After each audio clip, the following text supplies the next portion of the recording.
وقد بحثت حقيقة في التاريخ، بحثت في تاريخ اليهود، لم أجد أبدا في التاريخ أبدا أن اليهود دخلوا حربا مواجهة.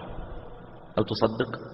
أبحث في تاريخ اليهود، ليس تاريخ اليهود مع النبي عليه الصلاة والسلام، لا، دائما طبيعة اليهود لا يمكن أبدا أن اليهود يدخلون حرب مواجهة هكذا، يعني صف يهودي وصف عدو لهم، سواء كانوا مسلمين ولا نصارى ولا بوذيين ولا لا.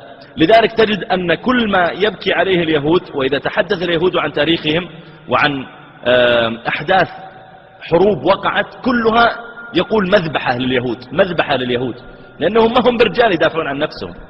ولما يأتيك عند الهولوكوست على ما يقال إن محرقة اليهود التي فعلها هتلر ولا غيره، كلها مذابح، يعني يأتون وينحرون نحرا. حتى اليهود الذين كانوا في عهد النبي عليه الصلاة والسلام، يهود بني النضير، أغلقوا عليهم أبوابهم، أطلعوا خلكم رجال ودافعوا عن أنفسكم إذا أنتم تدعون أنكم شجعان، لكنهم ما يفعلون ذلك، وينزلون والنبي عليه الصلاة والسلام يطردهم أخرجهم عليه الصلاة والسلام إلى خيبر. يهود بني قينقاع على طول إلى الشام. يهود بني قريظة أغلقوا على أنفسهم أبوابهم، مع أنهم عدد وعندهم أسلحة، لكنهم لا يجرؤون على المواجهة أبدا، لا يجرؤون على المواجهة أبدا، ولا تجدنهم أحرص الناس على حياة.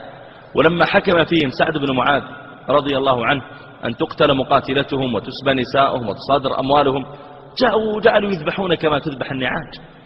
وكذلك قل مثل ذلك فيما يقع في آخر الزمان.